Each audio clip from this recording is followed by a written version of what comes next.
பிறந்த இறை குழந்தானே,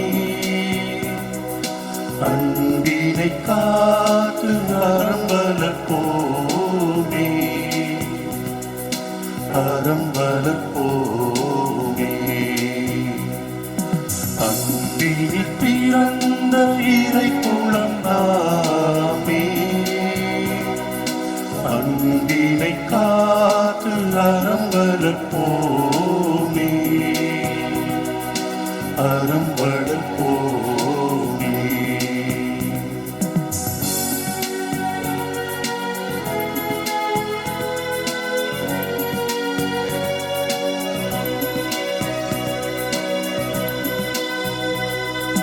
ஒரு மனதோடாய் அனைவரும் வாழ்வும் அருள் ஒளி வீசும் ஒரு வழி போவோம். ஒரு மனதோடாய் அனைவரும் வாழ்வும் அருள் ஒளி வீசும் ஒரு வழி போவோம். பிரிவினை மாய்த்து திருமறை காப்போம், பிரிவினை மாய்த்து திருமறை காப்போம். பரிவுள்ள இறைவன் திருவுளம் காண்போம். அன்பில் பிறந்த இறை குழந்தானே, அன்பினை காத்து அறம்பலப்போமே, அறம்பலப்போமே.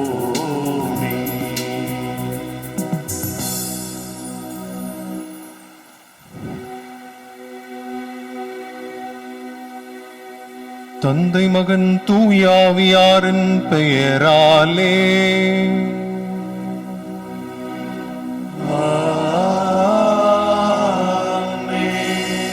நம் ஆண்டவராகிய இயேசு கிறிஸ்துவின்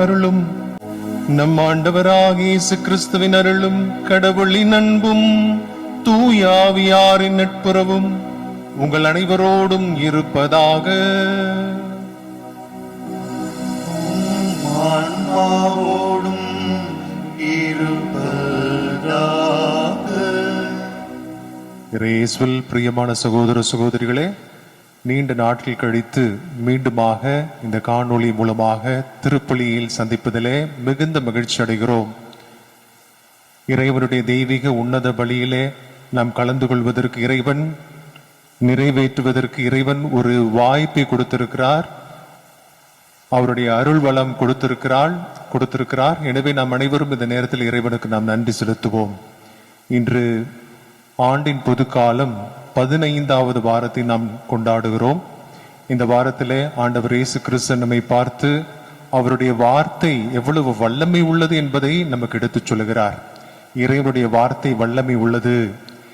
எவ்வாறு மழை வானினின்று வந்து பூமியை நனைத்து அதிலே புதிய செடிகளையும் மரங்களையும் முளைத்தெடுக்கிறதோ அவ்வாறு இறைவனுடைய வார்த்தை நம்முடைய வாழ்விலே வந்து அது பலன் தராமல் போகாது என்பதை இன்றைய முதல் வாசம் தெளிவாக நமக்கு சொல்லுகிறது. இறைவனுடைய வார்த்தை வல்லமை உள்ளது. பல நேரங்களில் நண்புக்கினிய சகோதர சகோதரிகளே, நாம் சிந்திப்பதும் நாம் பேசுவதும் நம்முடைய வார்த்தைகளும் நம்முடைய செயல்களும் முரண்பட்டதாக இருக்கிறது. பொய்மையும் முரண்பாடுகளும் உள்ள நம்முடைய வார்த்தைகள், நம்முடைய வாழ்வு இறைவனுடைய வார்த்தையோடு ஒப்பிட்டு பார்க்க வேண்டும். இறைவனுடைய வார்த்தை நம்மளே வந்து செயல்படுகிற பொழுதுதான் நாம் அனைவரும் இறைவனுடைய வார்த்தைக்கு ஏற்றவாறு நம்முடைய வார்த்தைகளை மாற்றி அமைத்துக் கொள்வோம், நம்முடைய வாழ்வை மாற்றி அமைத்துக் கொள்வோம். எனவே நம்முடைய இதயம் ஒரு பண்பட்ட நிலமாக அவருடைய வார்த்தை இறங்கி வந்து 60, 80, 100 மடங்கு பலன் தரக்கூடியவர்களாக கிறிஸ்தவ வாழ்க்கையை வெளிப்படுத்துகின்றவராக இயேசுவின் சாட்சிகளாக நாங்கள் மாறிட இந்த திருப்பலி நமக்கு உதவி செய்திட வேண்டும் என்று ஜெபித்து ஒப்பு கொடுப்போம். இந்த தூய மறை நிகழ்வுகளை நாம் தகுதியோடு கொண்டாட தடையாக இருக்கிற நம்முடைய பாவங்களை ஏற்றுக்கொள்வோம். மன வருத்தப்பட்டு மன்னிப்பு கேட்போம்.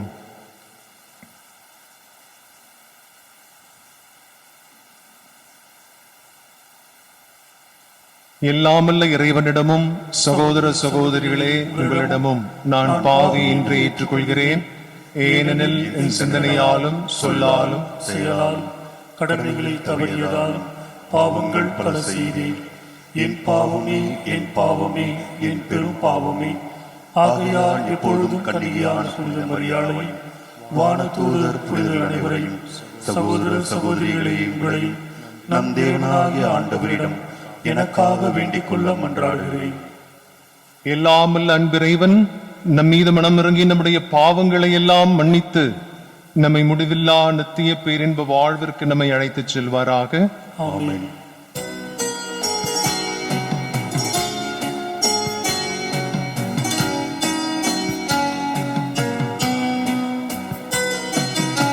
ஆண்டவரே இரக்கமாயிரும். ஆண்டவரே இரக்கமாயிரும். ஆண்டவரே இரக்கமாயிரும். ஆண்டவரே இரக்கமாயிரும். கிறிஸ்துவே இரக்கமாயிரும். கிறிஸ்துவே இரக்கமாயிரும். கிறிஸ்துவே இரக்கமாயிரும். ஆண்டவரே இரக்கமாயிரும். ஆண்டவரே இரக்கமாயிரும்.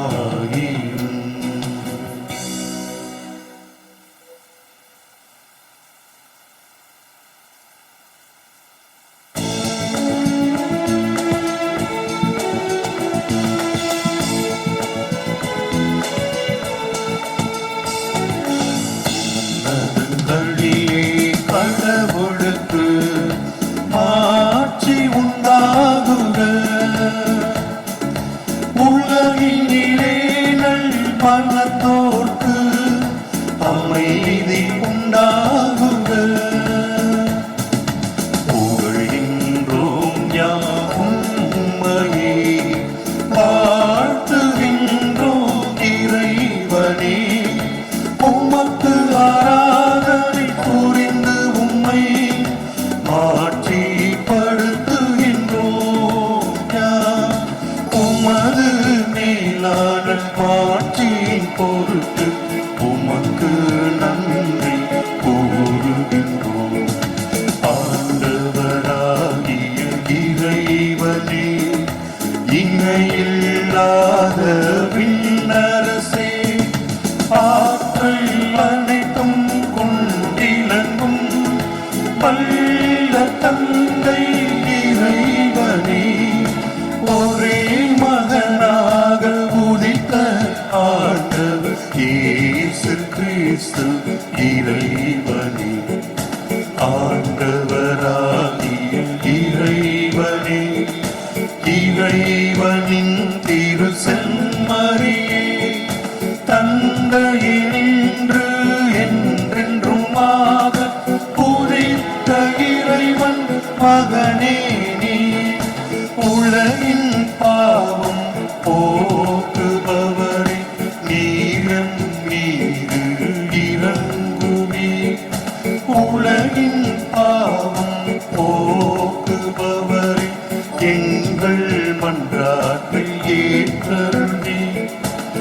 தந்தையின் வலப்பக்கம் வீற்றிருப்பவரே, நீரம் மீது இறங்குவே. ஏனெனில் இயேசு கிறிஸ்துவே, நீர் ஒருவரே தூயவர், நீர் ஒருவரே ஆண்டவர், நீர் ஒருவரே உன்னதர். தூய ஆவியோடு தந்தை இறைவன் மாட்சியில் இருப்பவர் நீரே.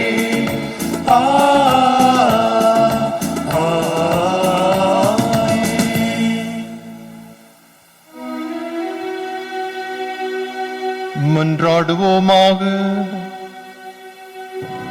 இறைவா, தவறி நடப்போர் நன்னெறிக்கு திரும்பி வர அவர்களுக்கு உமது உண்மையின் ஒளியை காட்டுகின்றீரே. கிறிஸ்தவ நம்பிக்கையை கடைபிடிப்போர் அனைவரும் தமது பெயருக்கு பொருந்தாதவற்றை விளக்கவும் ஏற்றவற்றை செயல்படுத்தவும் செய்தருள்வீராக. உம்மோடு தூயாவின் ஒன்றுக்குள் இறைவனா என்றென்றும் வாழ்ந்து ஆட்சி செய்கிற எங்கள் ஆண்டவரும் உம் திருமகனுமாகி கிறிஸ்து வழியாகவே உம்மை மன்றாடுகின்றோம்.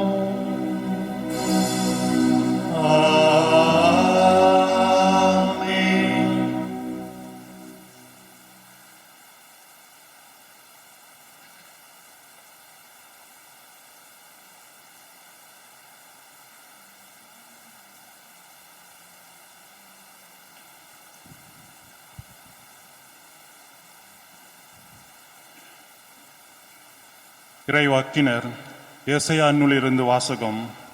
அதிகாரம் 55, இறைவார்த்தை 10 முதல் 11 வரை. ஆண்டவர் கூறுவது: பனியும் வானத்திலிருந்து இறங்கி வருகின்றன. அவை நிலத்தை நினைத்து முளை அரும்பி வளரச் செய்து விதைப்பவனுக்கு விதையும் உண்பவனுக்கு உணவும் கொடுக்காமல் அங்கு திரும்பிச் செல்வதில்லை. அவ்வாறே என் வாயிலிருந்து புறப்பட்டு செல்லும் வாக்கு இருக்கும். அது என் விருப்பத்தை செயல்படுத்தி எதற்காக நான் அதை அனுப்பினேனோ அதை வெற்றிகரமாக நிறைவேற்றாமல் வெறுமையாய் என்னிடம் திரும்பி வருவதில்லை. ஆண்டவர் வழங்கும் அருள்வாக்கு. இறைவனுக்கு நன்றி.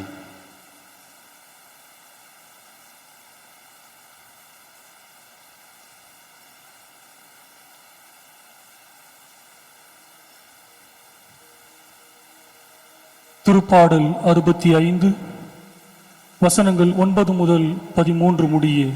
பல்லவி. நல்ல நிலத்தில் விழுந்த விதைகளோ விளைச்சலை கொடுக்கின்றன.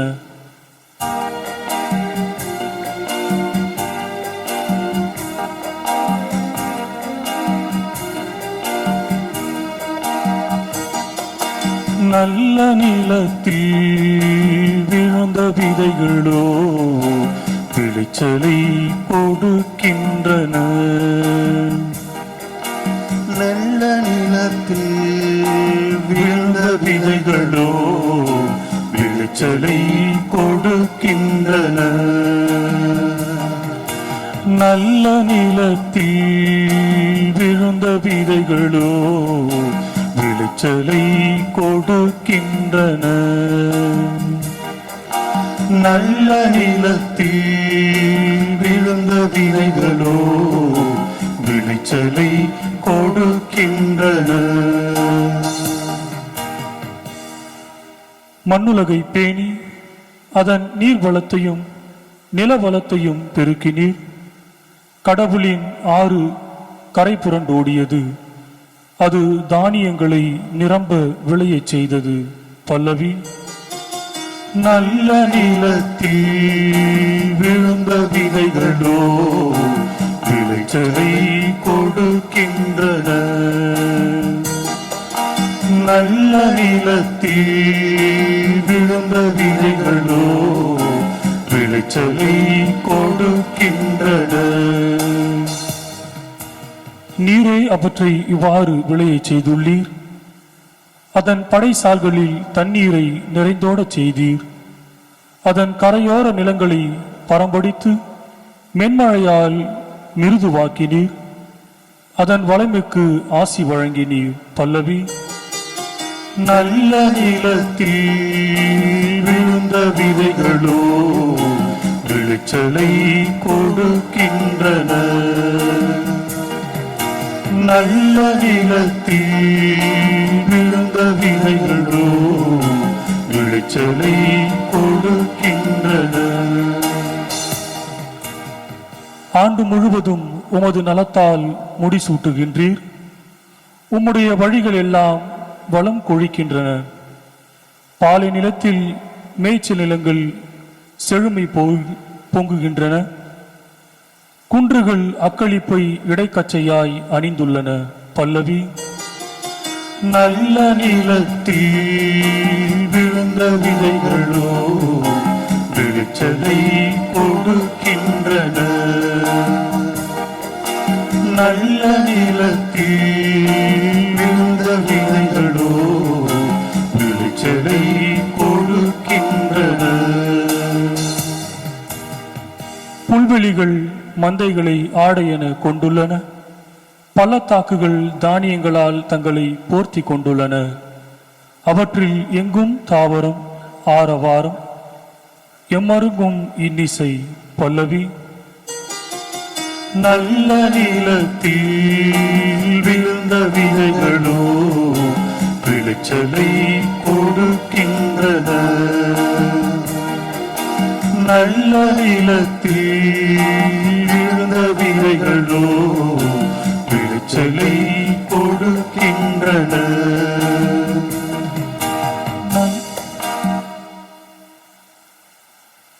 கடவுளின் மக்கள் வெளிப்படுவதை காண்பதற்காக படைப்பே பேராவலோடு காத்திருக்கின்றது.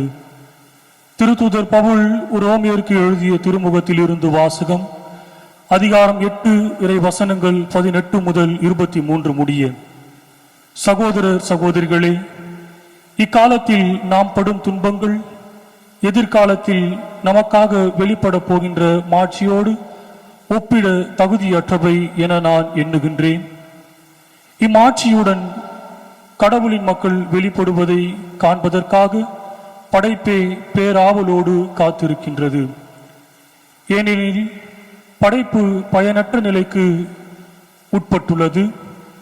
தானே விரும்பியதால் அப்படி ஆகவில்லை.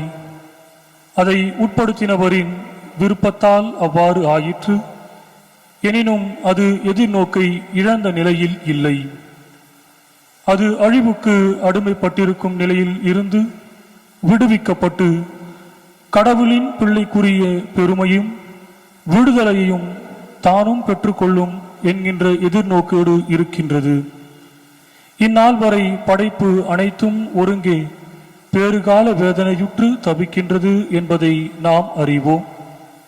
படைப்பு மட்டுமல்ல, முதல் கொடையாக தூய ஆவியை பெற்றுக்கொண்டுள்ள நாமும் கடவுள் நம்மை தம் பிள்ளைகளாக்கும் போகும் நாளை, அதாவது நம் உடலை விடுவிக்கும் நாளை எதிர்நோக்கி பெருமூச்சு விடுகின்றோம்.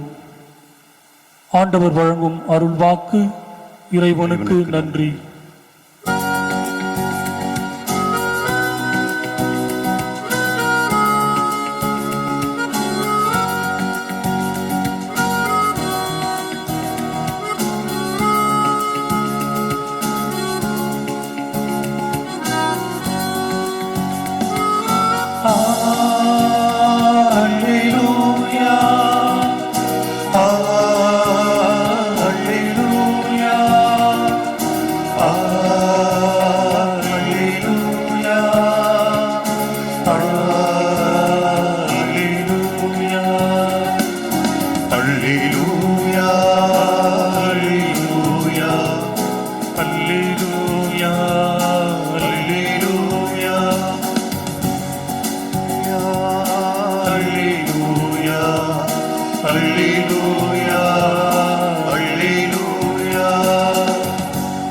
இறைவனின் வார்த்தையே விதை, அதை விதைப்பவர் கிறிஸ்துவே.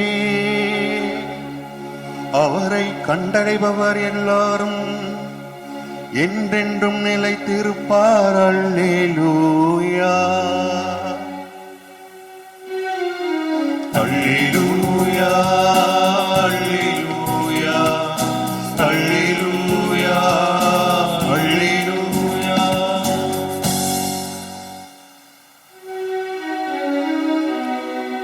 ஆண்டவர் உங்களோடு இருப்பாராக.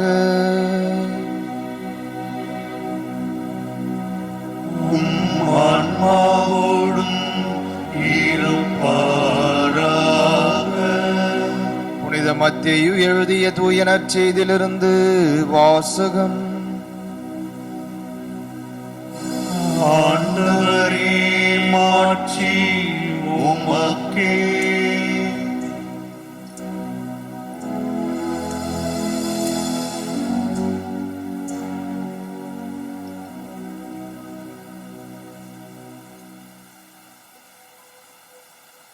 அதிகாரம் 13, இறை வசனங்கள் 1 முதல் 23 முடிய.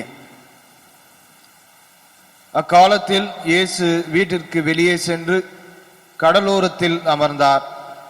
மக்கள் பெருந்திரளாய் அவரிடம் ஒன்று கூடி வந்தனர். ஆகவே அவர் படகில் ஏறி அமர்ந்தார்.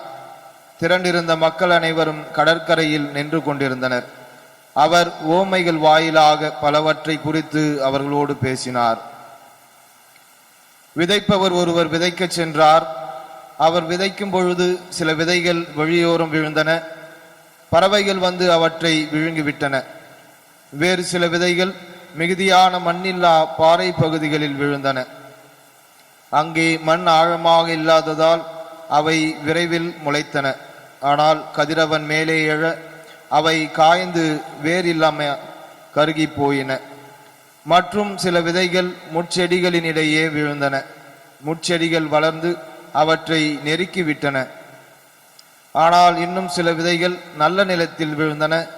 அவற்றுள் சில 100 மடங்காகவும் சில 60 மடங்காகவும் சில 30 மடங்காகவும் விளைச்சலை கொடுத்தன. கேட்க செவியுள்ளோர் கேட்கட்டும் என்றார். சீடர்கள் அவர் அருகே வந்து, ஏன் அவர்களோடு ஓமைகள் வாயிலாக பேசுகின்றீர் என்று கேட்டார்கள்.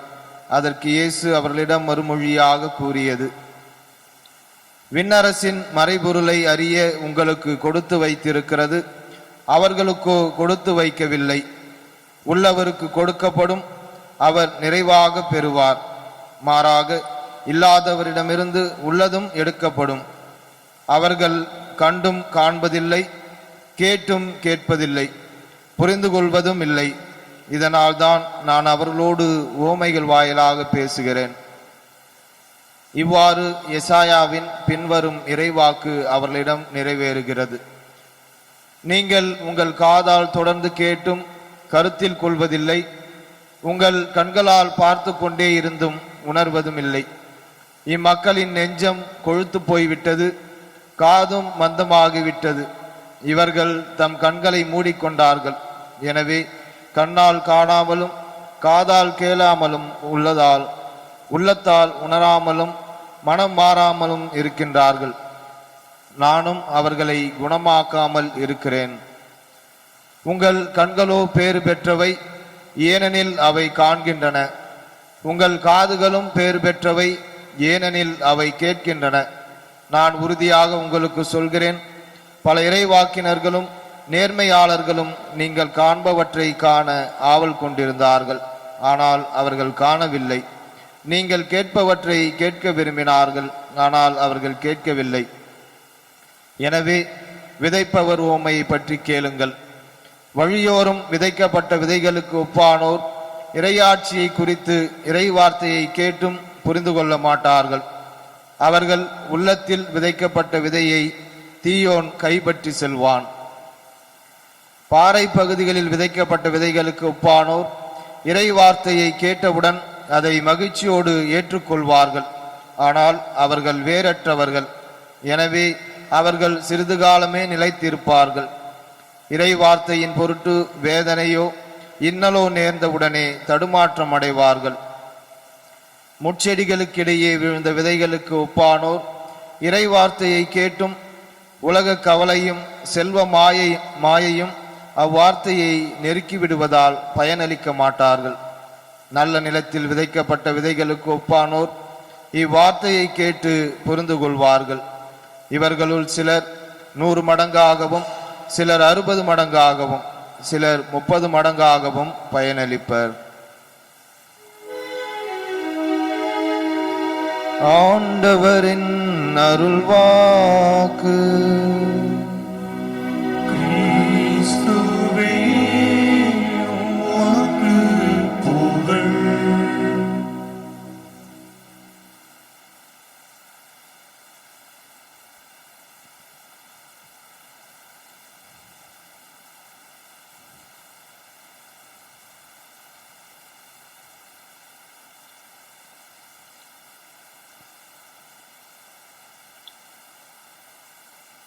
இருப்பவருக்கு இன்னும் அதிகமாக கொடுக்கப்படும், இல்லாதவரிடமிருந்து இருப்பதும் எடுத்துக்கொள்ளப்படும். மத்தேயு நற்செய்தி 13ஆம் அதிகாரம் 12வது வசனம். இந்த வாக்கியத்தை, இந்த வசனத்தை கேட்ட உடனேயே சில பேருக்கு இது எப்பேற்பட்ட ஒரு அநியாயம் என்பது போல் தோன்றும். இது எவ்வளவு பெரிய அக்கிரமம் என்பது போல் தோன்றும். இன்னும் கேட்டால் இப்பொழுது நாம் இருக்கக்கூடிய இந்த கொரோனா காலகட்டத்தில் பசியால் பஞ்சத்தால் அவதிப்பட்டு கொண்டிருக்கிற, செத்து கொண்டிருக்கிற இந்த வேளையில் ஆண்டவர் சொல்லுகிற வார்த்தை, இருப்பவருக்கு இன்னும் அதிகமாக கொடுக்கப்படும், அவர்கள் நிறைவாக பெறுவர். இல்லாதவரிடமிருந்து அவர்களிடம் இருப்பதும் எடுத்துக் கொள்ளப்படும். எவ்வளவு பெரிய, இந்த கேட்ட உடனே சில பேருக்கு எரிச்சல் கூட வரும் கண்டிப்பாக. ஆனால் ஆண்டவர் இயேசு கிறிஸ்து இதை மையப்படுத்தி, இது ஒரு மைய கருத்தாக இன்றைய திருவழிபாட்டில் நாம் எடுத்துக்கொண்டிருக்கிறோம். இந்த வேளையில் ஒரு உவமையும் சொல்லுகிறார்.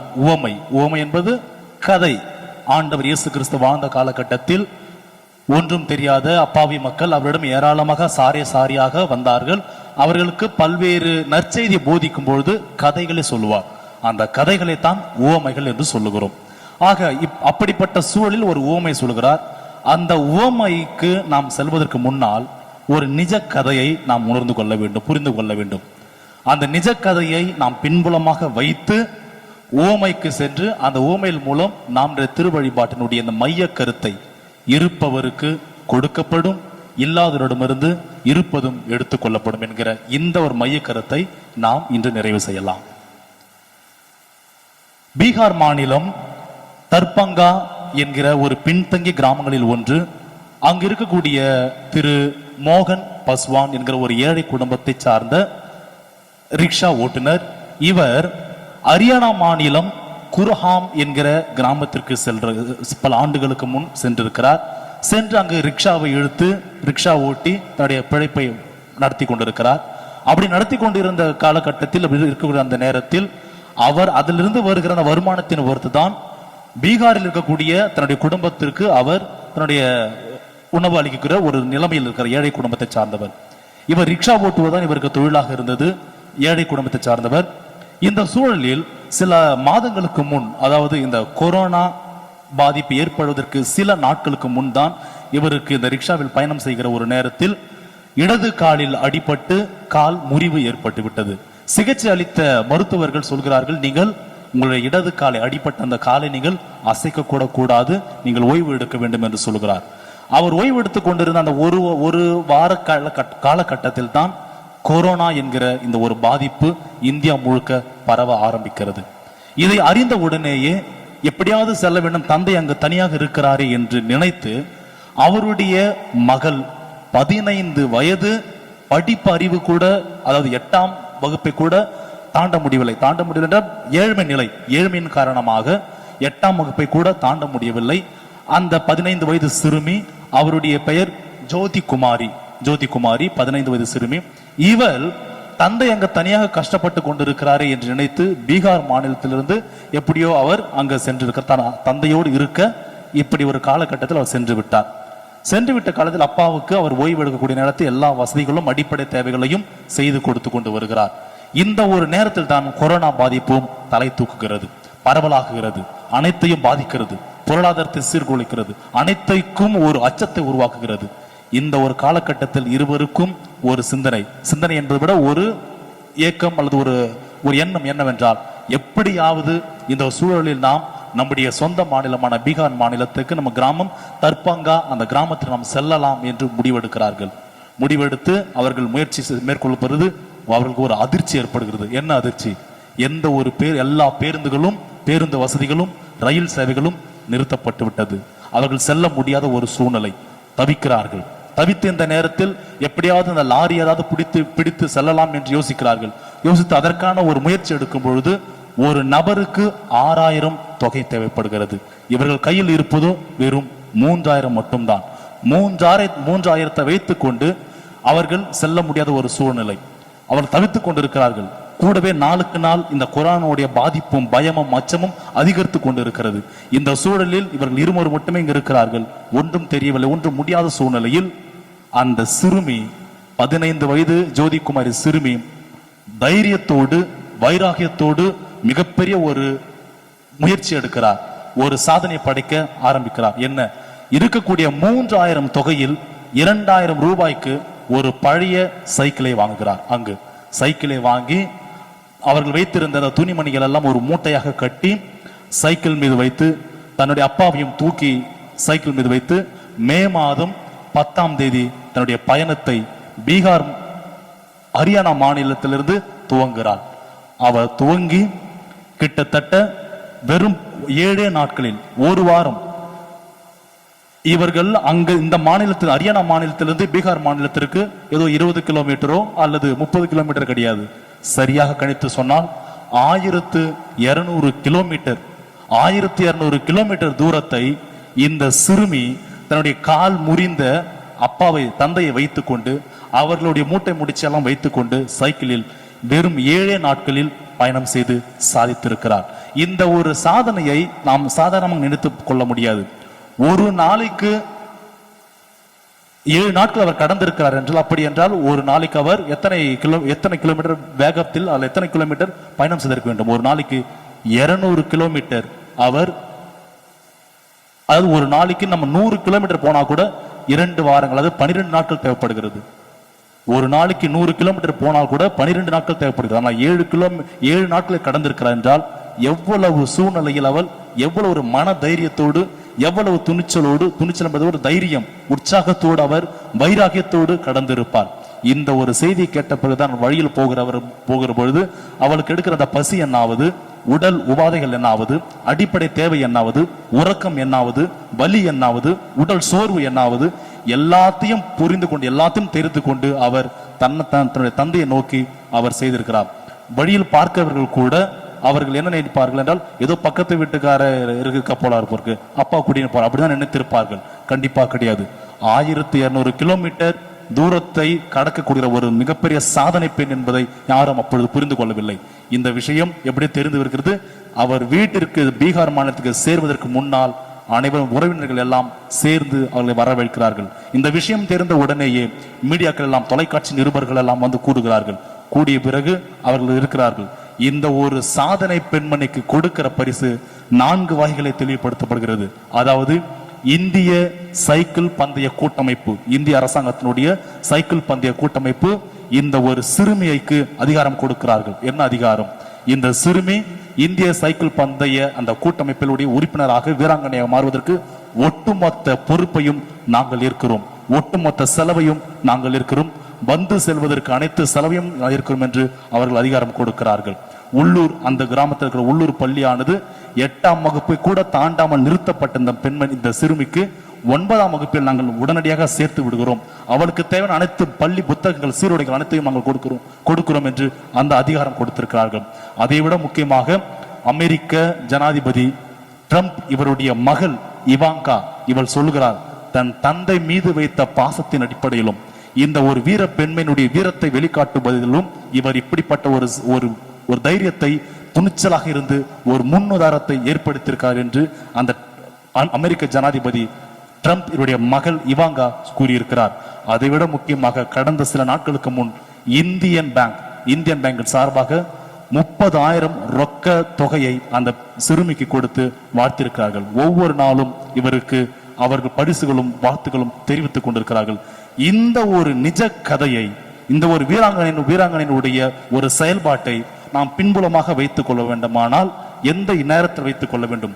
இப்பொழுது சூழ்நிலை கொரோனா பாதிப்பு, பேருந்து வசதி கிடையாது, ரயில் சேவை கிடையாது, தொழிலகம் கிடையாது, வேலைவாய்ப்புகள் கிடையாது, பள்ளிகள் மூடப்பட்டிருக்கிறது, கல்லூரிகள் திறக்கப்படவில்லை, அனைத்து வசதி வாய்ப்புகளும் எந்த ஒரு கேலி குத்தும் ஒன்றும் இல்லாத சூழ்நிலை, பஞ்சம் பட்டினி, இப்படியாக போகிற வேலை இருப்பவர்கள் இந்த நேரத்தில் தான் கடவுள் சொல்லுகிறார். என்ன சொல்லுகிறார்?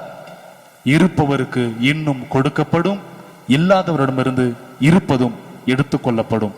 இப்படிப்பட்ட ஒரு சூழ்நிலையில் இந்த ஒரு வார்த்தை எந்த ஒரு அர்த்தத்தை நமக்கு கொடுக்கிறது, எந்த ஒரு சிந்தனை நமக்கு வெளிப்படுத்துகிறது என்று நாம் பார்த்தோமே. ஆனால் ஒரு உவமை, நான் முன்னே கூறியது போல ஒரு சின்ன சிறிய கதையை ஆண்டவர் சொல்கிறார். விவசாயி ஒருவர் இந்த உவமையில் 4 விஷயங்களை புரிந்து கொள்ள வேண்டும். 4 விஷயங்களை புரிந்து கொண்டால் இதனுடைய சார அம்சம் நமக்கு புரியும். முதல் விஷயம், இந்த உவமையில் வருகிற விவசாயி ஒருவர். இரண்டாவது, அவர் விவசாயி விதைக்கிற விதை. மூன்றாவது, அந்த விதை விதைக்கும் பொழுது அந்த விதைகள் விழுகிற 4 வகையான நிலங்களை குறிக்கிறது. 4 வகையான நிலங்கள். 4வது விஷயம், அந்த நிலத்தில் விழுந்த விதை கொடுக்கிற பயன் அல்லது பலன். விவசாயி, அவர் விதைக்கிற விதை, விதை விழுகிற 4 வகையான நிலங்கள், 4 வகையான நிலங்கள் கொடுக்கிற பயன் அல்லது பழம் அல்லது பலன், இது ஒன்று எடுத்துக்கொள்ளலாம். இந்த 4 விஷயங்களையும் புரிந்து கொண்டால் நமக்கு விளங்கும், சரியாக விளங்கும். விவசாயி என்பவர் வேறு யாரும் கிடையாது, இங்கு இறைவனை குறிக்கிறது. நம்முடைய வாழ்க்கை, இந்த வாழ்க்கை சூழ்நிலை குறிக்கிறது. விவசாயியை நாம் இறைவனாகவும் எல்லா மதத்தை சார்ந்த கடவுளாக கூட வைத்துக் கொள்ளலாம். அது இஸ்லாமியர்களாக இருக்கட்டும், இந்து சகோதரர்களாக இருக்கட்டும், யாராக இருந்தாலும் அவருடைய தெய்வங்கள் கொடுக்க விவசாயத்தை மையப்படுத்தியது. இன்னும் இந்த காலகட்டத்தில் சொல்ல வேண்டுமானால் நம்முடைய வாழ்க்கை சூழ்நிலை குறிக்கிறது விவசாயி. இரண்டாவது, விதை. விதை எதை குறிக்கிறது என்றால் அந்தந்த மதத்தை சார்ந்த கடவுளர்கள் அல்லது சாஸ்திர சம்பிரதாயங்கள், ஒழுக்க வாழ்க்கை நெறிகள் கொடுக்கிற அந்த ஒரு வாய்ப்புகளை குறிக்கிறது விதை. வாய்ப்புகளை குறிக்கிறது. இந்த நம்முடைய காலகட்டத்தில் இந்த ஒரு சூழ்நிலை நமக்கு எப்பேற்பட்ட வாழ்க்கையை கொடுக்கிறது, இந்த வாழ்க்கையை குறிக்கிறது, வாய்ப்புகளை குறிக்கிறது.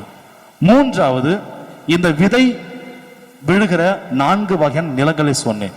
இங்கு ஆண்டவர் இயேசு கிறிஸ்து தெளிவாக அவரே சொல்லுகிறார். 4 வகையான நிலங்களை மனிதர்களை குறிக்கிறது. 4 வகையான மனிதர்களை குறிக்கிறது.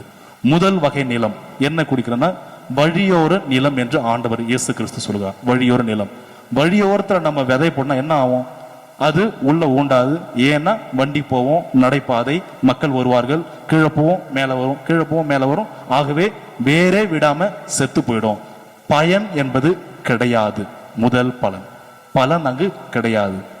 இரண்டாவது விதை, இரண்டாவது வாய்ப்புகள் நம்ம கொடுக்கும்போது விழுகிற பாறை மீது, பாறையில் அங்கும் இங்குமாக ஒரு சில மண் இருக்கும். அந்த மண் துகள்கள் மீது விதை விதைக்கப்பட்டால் உடனே முளைத்து மேலே வரும். ஆனால் வேர் விட முடியாமல் அந்த செடியானது உடனே இறந்து போய்விடும். இறந்து போய்விட்டால் அது கருகிவிடும். அங்கேயும் பலன் கிடையாது. இரண்டாவது. மூன்றாவது நிலம் எது என்றால் முட்செடிகள் இருக்கக்கூடிய இடத்தை குறிக்கிறது. முட்செடிகள் இருக்கக்கூடிய இடம், அங்கு விதை போட்டால் செடி வளரும், இன்னும் அதிகமாக வளரும். மற்ற கூட இருக்கக்கூடிய முட்செடிகள் எல்லாம் நெருக்கி இதுவும் வளரக்கூடிய நிலையில் வராமல் செத்து போய்விடும். இங்கேயும் பலன் கிடையாது. நான்காவது நிலம் எதை குறிக்கிறது என்றால் நல்ல நிலத்தை குறிக்கிறது. நல்ல நிலம். இந்த நல்ல நிலத்தில் விதைக்கப்பட்ட விதைகள் எதை நல்ல ஒரு 30 மடங்காகவும் 60 மடங்காகவும் சில விதைகள் 100 மடங்காகவும் பயனை கொடுக்கிறது. இதுதான் ஆண்டவர் சொல்கிற சிறிய நிகழ்வாக உவமையாக இருக்கிறது. இதில் வருகிற 4 வகையான நிலங்களைத்தான் நாம் எந்த நிலங்களாக இருக்கிறோம் என்று நாம் யோசித்து பார்க்க வேண்டும். எந்த நிலங்களாக இருக்கிறோம்? சாலை ஓரத்தில், வழியோரத்தில் போடப்பட்ட விதையானது பலனே இல்லாமல் செத்து போய்விடுகிறது. நமக்கு கொடுக்கப்பட்ட வாய்ப்புகள் சரியாக பயன்படுத்தப்படவில்லை என்றால், நாம் வேறு உண்டாமல் நம்ம கொடுக்கப்பட்ட வாய்ப்புகளை இப்படிப்பட்ட சூழ்நிலை நாம் பயன்படுத்தவில்லை என்றால் கண்டிப்பாக நம்மிடம் எந்த ஒரு பயனும் இல்லாமல் போய்விடும். ஒன்று. இரண்டாவது பாறை. நாம் கொடுக்கப்பட்ட வாய்ப்புகளை உடனே ஒரு வாய்ப்பு கிடைச்சிச்சு, இப்படிப்பட்ட சூழ்நிலையில் உடனே நம்ம முயற்சி எடுக்கணும், உடனே பலனை கொடுக்கணும், வாழ்க்கை நிவர்த்தி செய்யலாம் என்று உடனே ஆரம்பிப்போம். ஆனால் அதற்கான வேர் ஊண்ட அந்த ஒரு ஆழமான ஒரு சிந்தனையோ, ஆழமான முயற்சியோ, ஆழமான வைராகியமோ, திறமையோ நாம் செலுத்தவில்லை என்றால் அது அப்படியே மடிந்து வேறு ஊண்டாமல் செத்து போய்விடும். அங்கேயும் பலன் நாம் அளிக்க முடியாது. மூன்றாவது, முட்செடிகள். நாம் வேறு ஊண்டும் பொழுது, வேறு ஊண்டி நாம் வளரும் பொழுது ஏகப்பட்ட உலக மாயைகள், உலக சிந்தனைகள், உலக அர்த்தமற்ற நிகழ்வுகள் எல்லாம் நம்மை நெருக்கி நெருக்கி நெருக்கி தேவையில்லாத நிகழ்வுகள் எல்லாம், தேவையில்லாத சிந்தனைகள் எல்லாம், தேவையில்லாத வேலைகள் எல்லாம் நெருக்கும் பொழுது அங்கேயும் நாம் பலனை கொடுக்க முடியாது. நல்ல நிலங்களாக இருப்பது என்பதுதான் முக்கியம். நல்ல நிலங்களாக இருப்பது என்பது எதை குறிக்கிறது? எதை குறிக்கிறது என்றால், இப்பொழுது நம்முடைய சூழ்நிலை தெரியும். முன்னாடி சொன்னது போல எந்த ஒரு வசதியும் கிடையாது. இப்பொழுதைக்கு அவதிப்பட்டு கொண்டு இருக்கிறோம். இந்த அவதிப்பட்டு கொண்டிருக்க இந்த சூழ்நிலையில் கூட, உதாரணத்திற்கு இந்த ஜோதிகுமார், இந்த சிறுமி எடுத்துக்கொள்வோமே, அவள் இருக்க அந்த காலகட்டத்தில், அந்த சூழ்நிலையில் பேருந்து வசதி கிடையாது, ரயில் நிலைய சேவை கிடையாது, எந்த ஒரு பணபலமும் கிடையாது. ஆனால் மனபலம் இருந்தது. பணபலம் இல்லை, ஆனால் மனபலம் இருந்தது, உறுதிப்பாடு இருந்தது, திறமை இருந்தது, தனக்கு என்ன முடியும் என்கிற அந்த வைராகியம் இருந்தது.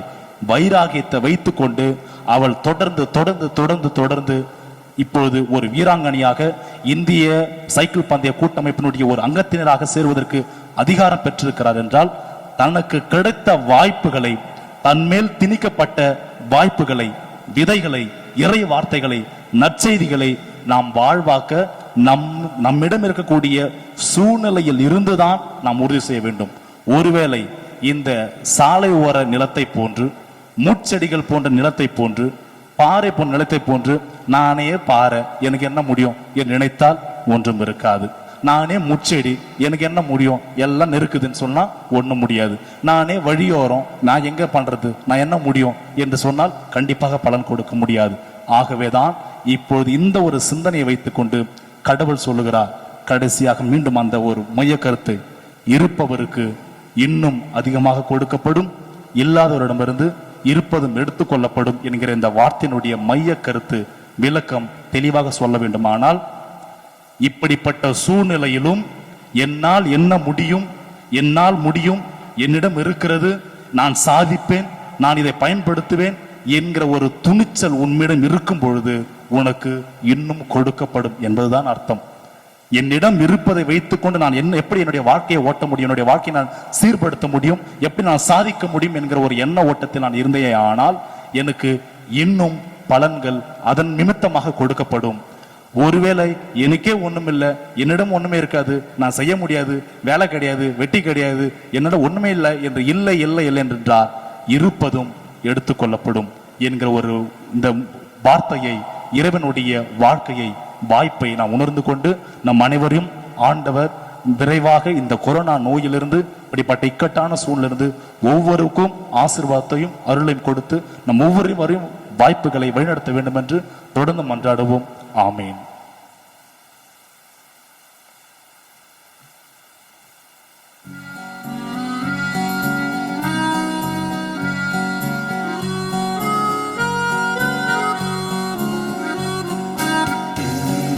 மண்ணையும் படைத்தவரா கடவுள் ஒருவர் இருக்கின்றார், தந்தை மகன் தூய ஆவியரா ஒன்றாய் வாழ்வோரை நம்புகிறேன். தூய ஆவியின் வல்லமையா இறைமகன் நமக்காய் மனிதரா கண்ணி மரியிடம் பிறந்தவரா இயேசுவை உறுதியாய் நம்புகிறேன். பிளாத்துவின் ஆட்சியில் பாடுபட்டார், சிலுவையில் இறந்து அடக்கப்பட்டார், மூன்றாம் நாளில் உயிர்த்தெழுந்தார், இறப்பின் நீரில் வெற்றிக் கொண்டார். விண்ணகம் வாழும் தந்தையிடம் அரியணை கொண்டு இருக்கின்றார், உலகம் முடியும் காலத்திலே நடுவாய் திரும்பவும் வந்திடுவார். தூய ஆவியாரை நம்புகிறேன், பாரினில் அவர் துணை வேண்டுகிறேன், பாவ மன்னிப்பில் தூய்மை பெற்று பரிகார வாழ்வில் நிலைத்திடுவேன். திரு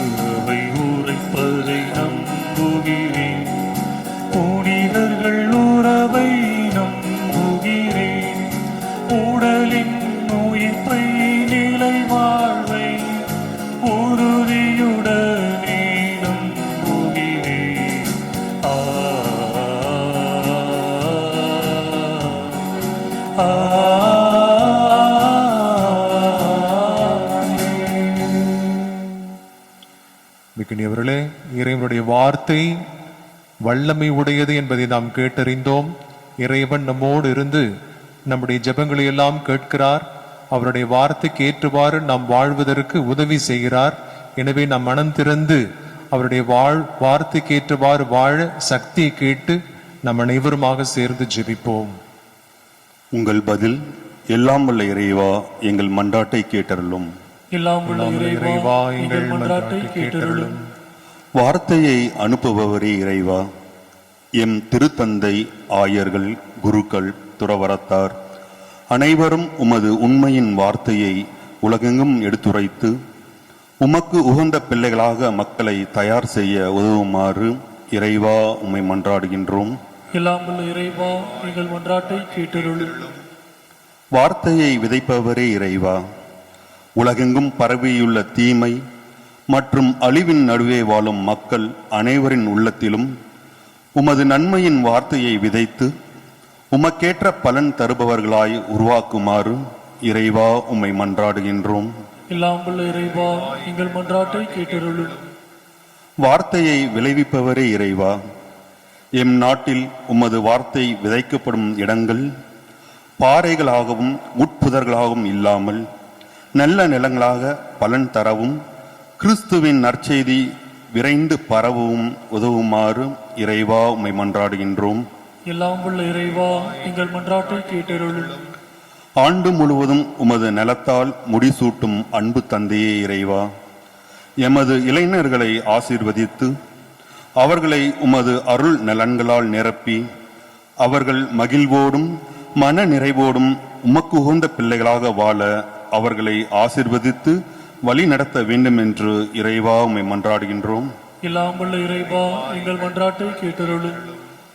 மருத்துவர்க்கெல்லாம் மருத்துவராம் எம் இறைவா, விரைவில் இந்த தொற்று நோய் முழுமையாக நீங்கிட வேண்டிய மருத்துவத்தை எமக்கு தந்து அனைவரும் விரைவில் குணமடையவும் மரணம் அடைந்தவர்களின் குடும்பங்கள் ஆறுதல் அடையவும் நோய்க்கு எதிராக போராடும் மருத்துவ உலகம் அதில் வெற்றி பெறவும் உமது அருளை பொழிய வேண்டும் என்று இறைவா உம்மை மன்றாடுகின்றோம். எல்லாம் உள்ள இறைவா எங்கள் மன்றாட்டை கேட்டருளும். நம்முடைய தனிப்பட்ட தேவைகளுக்காக மன்றாடுவோம். நம்முடைய ஒவ்வொரு குடும்பங்களுக்காகவும், குறிப்பாக இந்த கொரோனா தொற்று நோயால் கஷ்டப்படக்கூடிய குடும்பங்கள், மனிதர்களுக்காக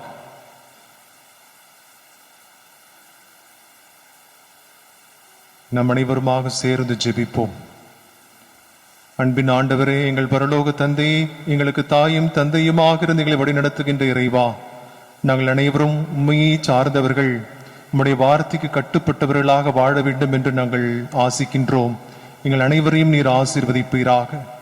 நாங்கள் அனைவரும் உணவில்லை என்றால் எவ்வாறு நாங்கள் சோர்ந்து விடுவோமோ, உணவில்லை என்றால் எவ்வாறு நாங்கள் வாழ முடியாதோ, அதே போல் உம்முடைய வார்த்தை என்ற உணவில்லை என்றால் எங்கள் ஆன்மா சோர்வுற்று களைத்து போய்விடுகிறது என்பதை நாங்கள் உணர்கிறோம். எனவே உம்முடைய வார்த்தையின் வல்லமையால் எங்களை நிரப்பியருளும். ஒவ்வொரு நாளும் இந்த கொரோனா பரவக்கூடிய சூழலிலே வீட்டிலே என்ன செய்வது என்று நினைத்து கொண்டிருக்கிற வேளையிலே உம்முடைய வார்த்தையை எடுத்து வாசிப்பதற்கு வேண்டிய சக்தியை தாரும். உம்முடைய வார்த்தையை வாசிப்பதிலும் அதை தியானிப்பதிலும் அதே எங்களது வாழ்வாக்கவும் எங்களுடைய வாழ்க்கையை நாங்கள் மாற்றி அமைத்துக் கொள்ளவும் நாங்கள் 100 மடங்காக பலன் தரக்கூடிய கிறிஸ்தவர்களாக வாழ்ந்திடுவோம். நீர் எங்களுக்கு சக்தியை தரும்படியாக இருப்பவரிடத்திலே இன்னும் அதிகமாக கொடுக்கப்படும் என்று சொல்லப்பட்டிருக்கிறதே, அதற்கேற்றவாறு நாங்கள் உம்முடைய வார்த்தையும் அருளையும் பெற்றவர்களாய் இன்னும் அதிகமாக உம்முடைய வல்லமையை பெற்று இன்னும் உமக்கு சாட்சிகளாக நாங்கள் என்று விளங்கிட நீர் எங்களுக்கு சக்தியை தர வேண்டும் என்று எங்கள் ஆண்டவராகிய கிறிஸ்து வழியாக மிகஞ்சி மன்றாடுகிறோம். ஆமென். காணிக்கை பாடல் பாடும்.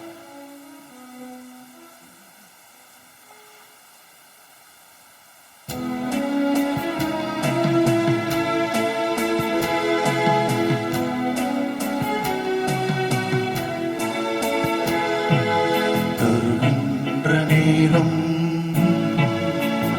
என்னை தருகின்ற நேரம் காணிக்கையாக உம்மில்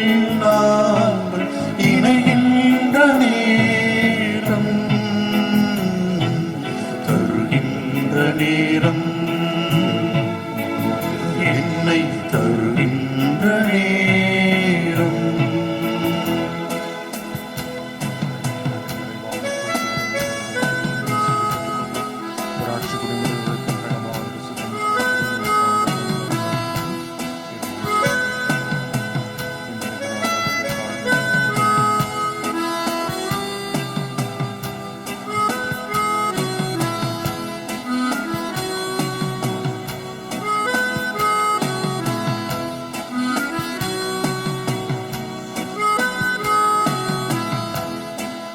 உயிரும் உடலும் உறவும் உணவும் வாழ்வும் வளமும் வசந்தத்தின் நிறையும்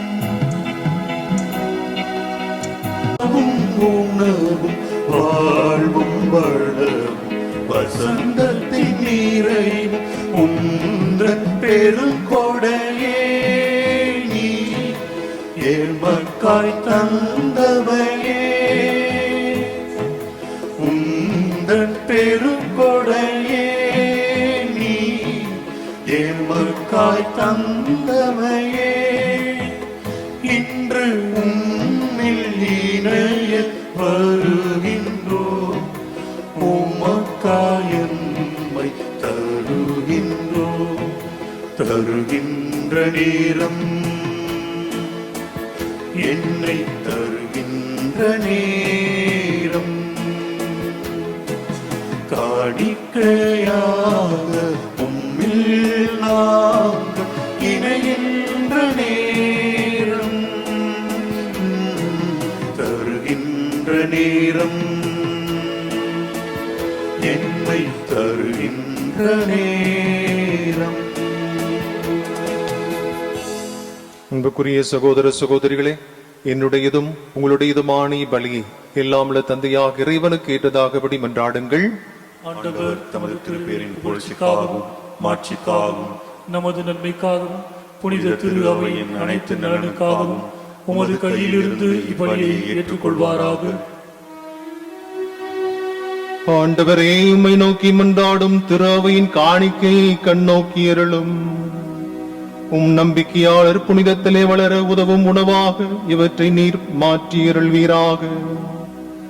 எங்கள் ஆண்டவராகிய கிறிஸ்து வழியாகவே உம்மை மன்றாடுகின்றோம்.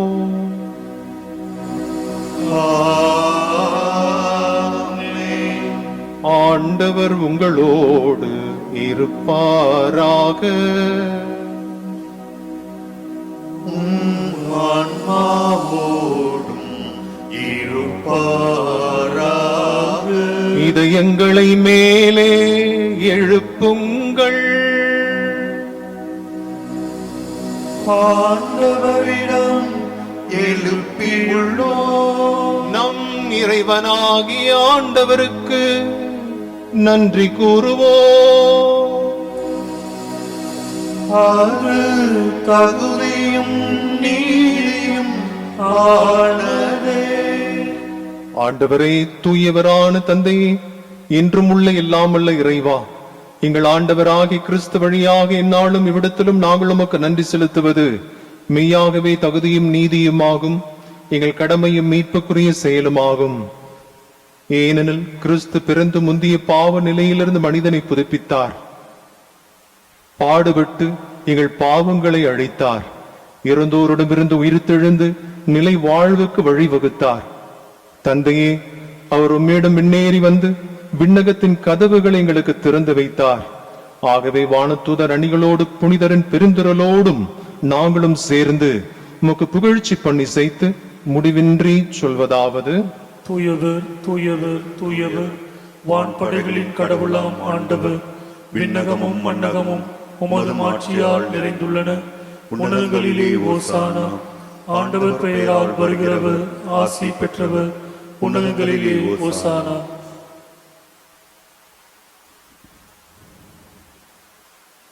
நண்பர்களே, நாம் அனைவரும் வீட்டில் இருந்த வண்ணமாக இயேசுவை அன்போடு வரவேற்போம்.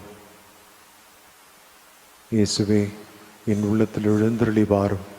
உம்முடைய வார்த்தையாக நீர் என் உள்ளத்தில் இருந்து என்னை ஒளிர்வித்தருளும், என்னை வாழ வைத்தருளும் என்று அவளோடு இயேசுவை நோக்கி ஜெபிப்போம். ஆண்டவரே, நீர் மெய்யாகவே தூயவர், தூய்மை அனைத்திற்கும் ஊற்று. ஆகவே உம்முடைய ஆவியை பொழிந்து இக்காணிக்கைகளை தூய்மைப்படுத்த உம்மை வேண்டுகிறோம். இவ்வாறு எங்கள் ஆண்டவராகிய இயேசு கிறிஸ்துவின் உடலும் இரத்தமுமாக எங்களுக்கு மாறுவனவாக. அவர் பாடுபட உளம் கனிந்து தம்மை கையளித்த போது அப்பத்தை எடுத்து நன்றி செலுத்தி அதை தம் சீடருக்கு அளித்தேசு கூறியதாவது,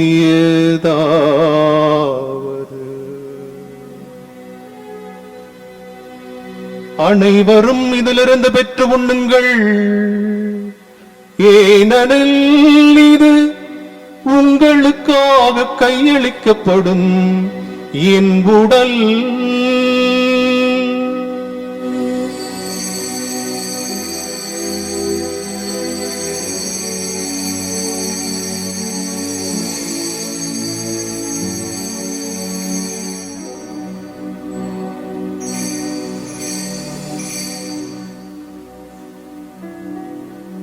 அவ்வண்ணமே இரவு விருந்து அருந்திய பின் கிண்ணத்தை எடுத்து நன்றி செலுத்தி அதை தம் சீடருக்கு அளித்து இயேசு கூறியதாவது,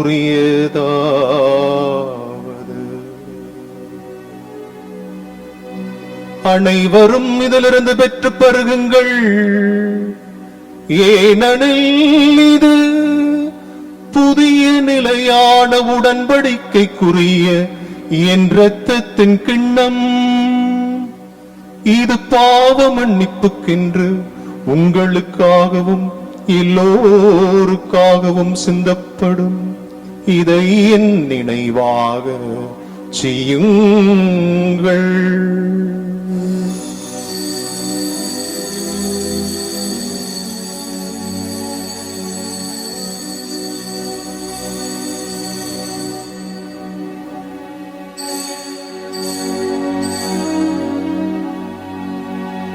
நம்பிக்கையின் மறைபொருள்.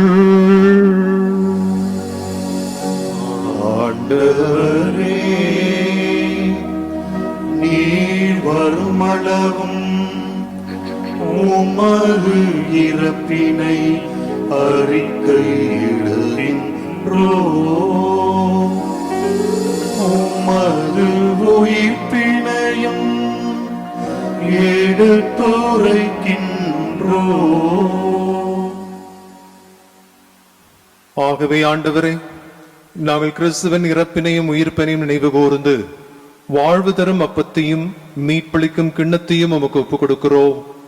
உம் திரும்ப நின்று ஊழியம் புரிய தகுதியற்ற எங்களை தகுந்தவர்களை நீங்கள் ஏற்றுக்கொண்டீர். எனவே உமக்கு நன்றி செலுத்துகிறோம். மேலும் கிறிஸ்துவின் உடலிலும் இரத்தத்திலும் பங்கு கொள்ளும் எங்களை தூய் ஆவியார் எப்பொழுதும் எங்களை ஒன்று சேர்க்க வேண்டுமென உம்மை தாழ்மையுடன் மன்றாடுகிறோம்.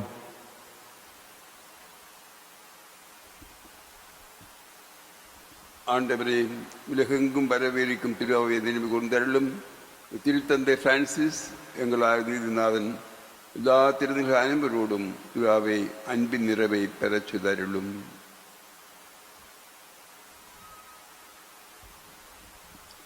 மேலும் உயிர்த்தெழும் எதிர்நோக்குடன் துயில் கொள்ளும் எங்கள் சகோதர சகோதரிகளையும் இறந்தோர் அனைவரையும் இரக்கத்துடன் நினைவு கூர்ந்து உமது திருமுக ஒளியினுள் ஏற்றருளும். எங்கள் அனைவர் மீதும் இரக்கமாயிரும். கடவுளின் கன்னித்தாயான புனித மரியா, அவருடைய கணவரான புனித யோசேப்பு, புனித திருத்தூதர்கள், இவ்வுலகில் உமக்கு உகந்தவராய் இருந்தோர் ஆகிய புனிதர் அனைவருடனும் நாங்கள் நிலை வாழ்வில் பங்கு கொள்ளும் தகுதி பெற்று உம் திருமகன் இயேசு கிறிஸ்து வழியாக உம்மை புகழ்ந்தேத்தும் வரமருள உம்மை மன்றாடுகிறோம்.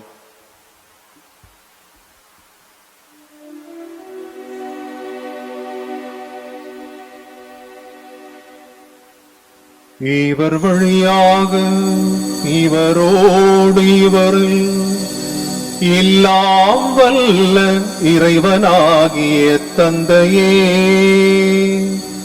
தூயாவியாரின் ஒன்றுக்குள் எல்லா புகழும் ஆட்சியும் என்றென்றும் உமக்கு உரியதே.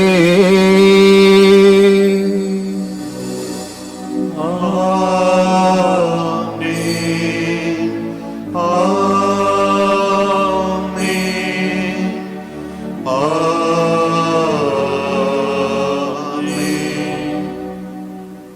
மீட்பரின் கட்டளையால் கற்பிக்கப்பட்டு தேவ கொடுப்பினையால் பயிற்சி பெற்ற நாம் துணிந்து பாடுவோம். விண்ணுலகில் இருக்கிற எங்கள் தந்தையே, உமது பெயர் தூயதென போற்ற பெருக. உமது ஆட்சி வருக. உமது திருவுளம் விண்ணுலகில் நிறைவேறுவது போல மண்ணுலகிலும் நிறைவேறுக. எங்கள் அன்றாட உணவை இன்று எங்களுக்கு தாரும்.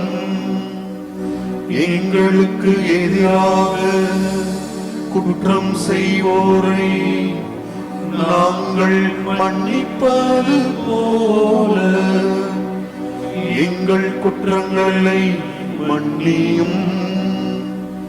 எங்களை சோதனைக்கு உட்படுத்தாதே, தீமையிலிருந்து எங்களை விடுவித்தருளும். ஆண்டவரே, தீமை அனைத்திலிருந்தும் எங்களை விடுவித்து எங்கள் வாழ்நாளில் அமைதி கனிவுடன் அருளும் உம்மை மன்றாடுகின்றோம். உமது இரக்கத்தின் உதவியால் நாங்கள் பாவத்திலிருந்து எப்பொழுதும் விடுதலை பெற்று யாதொரு கலக்கும் இது நலமாயிருப்போமாக. நாங்கள் எதிர்நோக்கி இருக்கின்ற பேரின்பத்திற்காகவும் என் மீட்பராம் இயேசு கிறிஸ்துவின் வருகைக்காகவும் காத்திருக்கின்றோம். ஏனெனில் ஆட்சியும் வல்லமையும் மாட்சியும் என்றென்றும் உமதே. ஆண்டவரே இயேசு கிறிஸ்துவே, அமைதி உங்களுக்கு விட்டுச் செல்கிறேன், என் அமைதியே உங்களுக்கு அளிக்கிறேன் என்றும் திருத்தூதர்களுக்கு மொழிந்தீரே.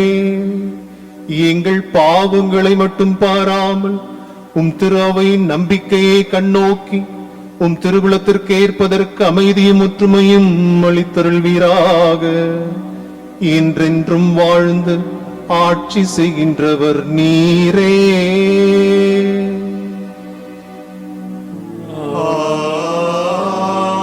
ஆமென். ஆண்டவருடைய அமைதி எந்நாளும் உங்களோடு இருப்பதாக. ஆன்மாவோடும் இருப்பதாக. இவர்களே, இயேசு கிறிஸ்துவே தரக்கூடிய அமைதி மகிழ்ச்சி நாம் ஒருவருக்கு கொடுத்து மகிழ்வோம்.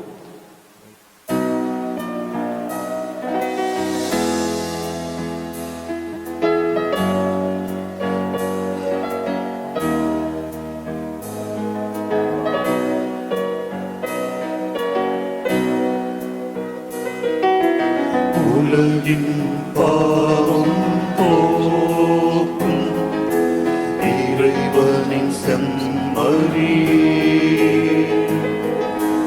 என் மேல் இரக்கம் வையும்.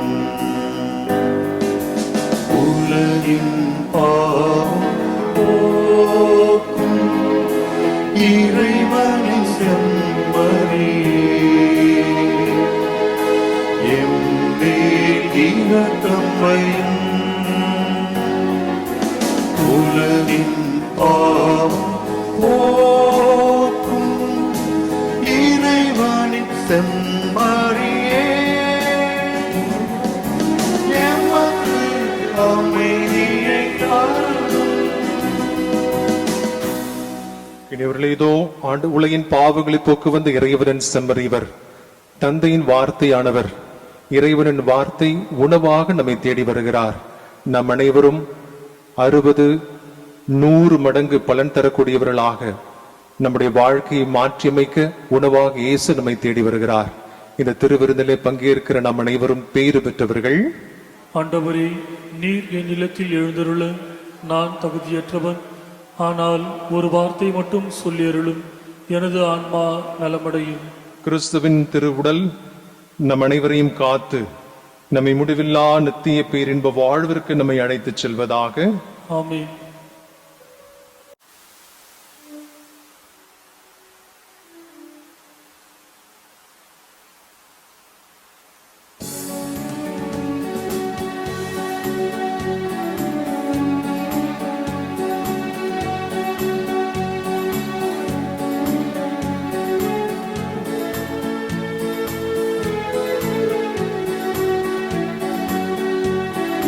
இசை விட்டு இசைக்கின்றே இறைவா எளிய குரல்தனிலே என் இதய துடிப்புக்களோ என் இசையின் குரலுக்கு தாளங்களே. இசை ஒன்று இசைக்கின்றே இறைவா எளிய குரல்தனிலே.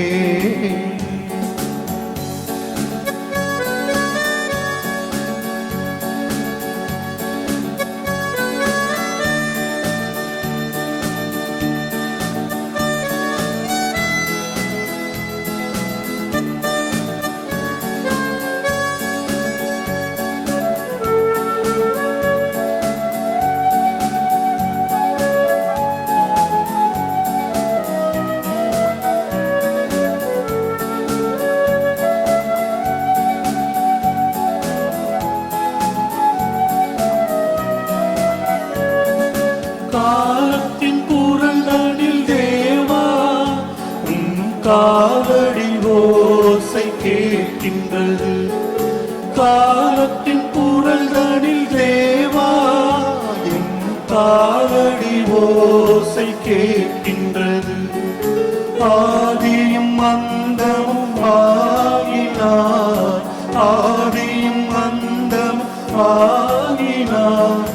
மழலையின் சிரிப்பில் முன்னெறி பதனம் மலர்ந்திடும் மண்ணிலே.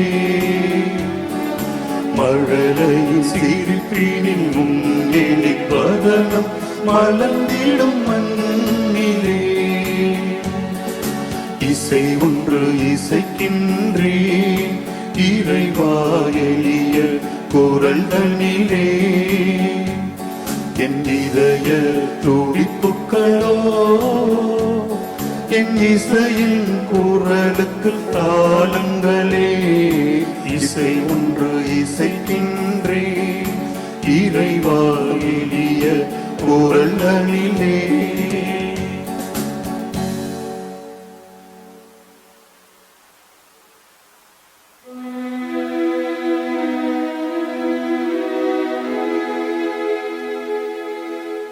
கிறிஸ்துவின் ஆத்மமே என்னை ஆட்சியும், கிறிஸ்துவின் தேகமே என்னை ரட்சியும், கிறிஸ்துவின் ரத்தமே என்னை பூர்ப்பியும், திருவிழா தீர்த்தமே என்னை தூய்ப்பியும்.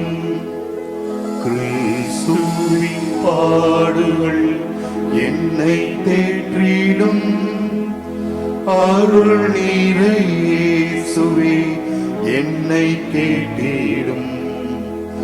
அரிய காயங்களுள் என்னை வைத்திடும், பிரிந்திட வண்ணமா என்னை கட்டிடும். ஒரு சத்ருவிடம் நின்றே காத்திடும், மரண வேளையினில் என்னை கூப்பிடும்.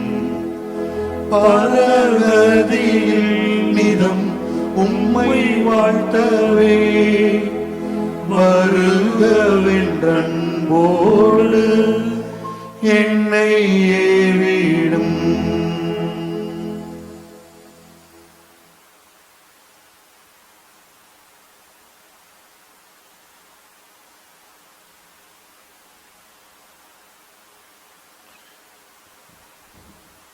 இயேசுவில் பிரியமான என் சகோதர சகோதரிகளே, மீண்டுமாக உங்கள் ஒவ்வொருவருக்கும் உங்களுடைய இதயபூர்வமான நன்றிகளையும் வணக்கங்களையும் மகிழ்ச்சியோடு மீண்டும் தெரிவித்துக் கொள்கிறோம். உங்களுடைய அன்பிற்கு நன்றி, நீங்கள் கொடுக்கின்ற ஒவ்வொரு நேரம் உங்களுடைய ஒத்துழைப்புக்கு நன்றி. நீண்ட நாட்களாக நாம் பார்க்காமல் இருக்கிறோம். இந்த கொரோனா தொற்று நோயால் நம் அனைவரும் ஒரு விதத்தில் முடங்கி போய் வீட்டில் இருக்கிறோம். என்றாலும் இறைவனுடைய அன்பு நம்மை விட்டு நீங்குவது கிடையாது என்பதிலே நாம் மிக உறுதியாகவும் இருக்கிறோம். எனவே இந்த நாட்களில் இறைவன் நம்மோடு இருந்து நம்மை வழிநடத்தி கொண்டிருக்கிறார் என்பதை நாம் ஒரு நாளும் ஒரு நொடி கூட நாம் மறந்துவிடக் கூடாது. நாம் அதை ஒவ்வொரு நாளும் நினைத்து கொண்டு இறைவனுக்கு நாம் நன்றி செலுத்த வேண்டும். என்னை இறைவன் இன்றும் இன்றளவும் என்னை பத்திரமாக பாதுகாத்து வழிநடத்தி கொண்டிருக்கிறார். என் அன்புக்கினியவர்களே, வீட்டில் இருந்தவாறு ஒருவேளை என்ன செய்வது என்று ஒருவேளை பயம் நம்மை பீடிக்கிற பொழுதெல்லாம் என்ன செய்ய வேண்டும் என்றால், பைபிள் எடுங்க, இறை வார்த்தை எடுத்து வாசிங்க.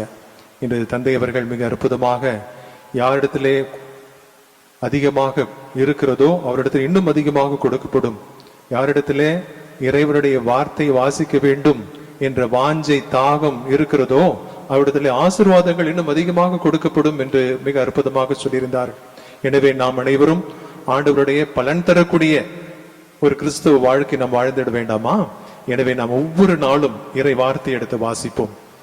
இந்த கேட்ட வாசகத்தையும் பூசைக்கு வரக்கூடியவர்களை நீங்க ஒப்பிட்டு பாருங்களேன். ஒரு சில பூசைக்கு வரக்கூடிய நாம் அனைவரும் இறை வார்த்தை வாசிக்கப்படுவது கேட்கவே மாட்டோம். ஃபர்ஸ்ட் கேட்டகரி கேட்கவே மாட்டோம். First category. ஒரு சில பேர் கேட்பாங்க, வீட்டில் போய் கூட சொல்லுவாங்க, சூப்பரா இருந்துச்சு இறை வார்த்தை பிரசங்கெல்லாம், என்ன சொன்னார் பாரு. ரெண்டாவது கேட்டகரி ஒண்ணுமே தெரியல, அதே முடிஞ்சு போச்சு. ஒரு ஃபர்ஸ்ட் அட்ராக்ஷன், செகண்ட் முடிஞ்சு போச்சு, அவ்வளவுதான்.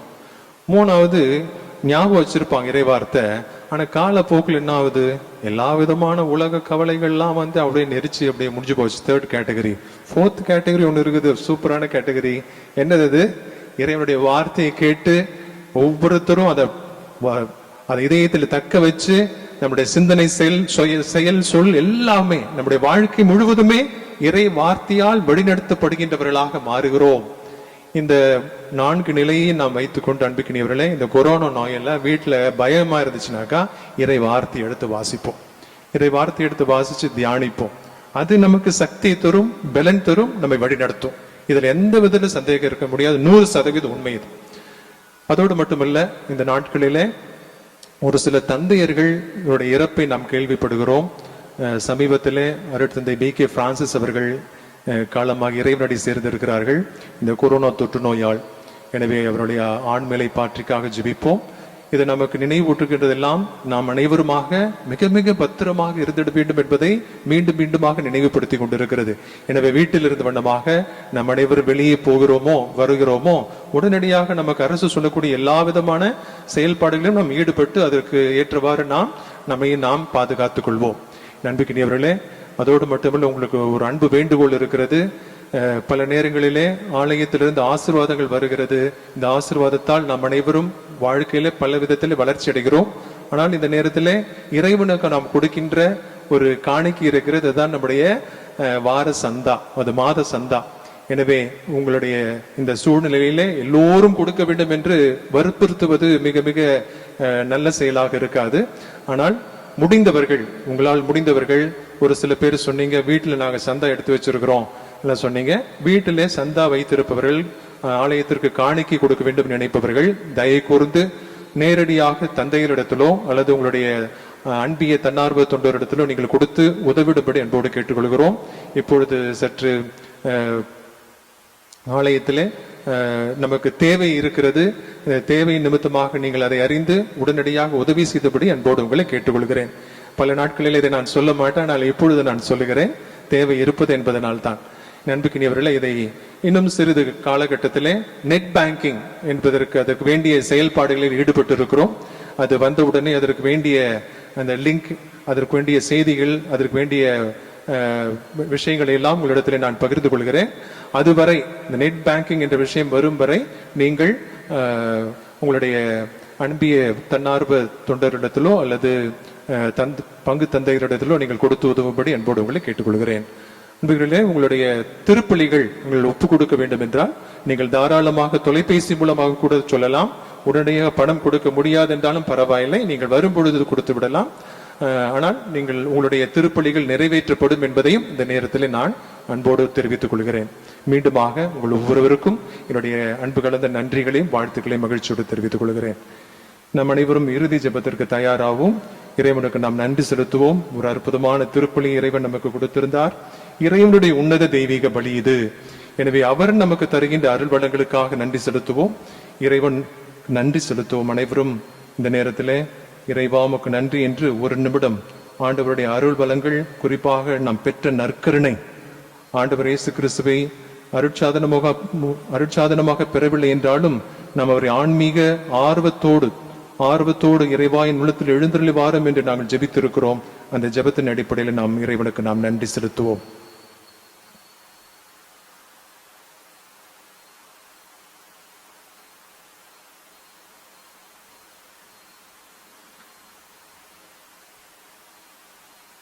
மன்றாடுவோமாக.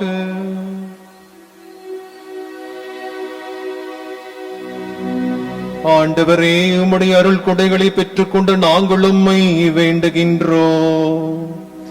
இவ்வாறு மறை நிகழ்வுகளிலே நாங்கள் அடிக்கடி பங்கேற்பதால் அவற்றின் மீட்பளிக்கின் பயணங்களிலே வளர செய்தருள்வீராக. எங்கள் ஆண்டவராகிய கிறிஸ்து வழியாகவே உம்மை மன்றாடுகின்றோம்.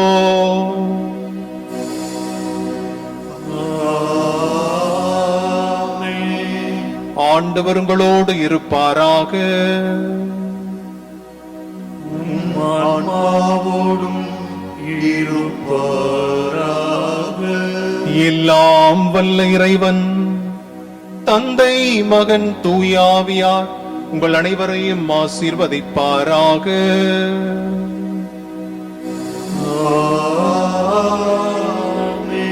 சென்று வாழுங்கள். திருப்பலி நிறைவேறியது. இறைவனுக்கு நன்றி.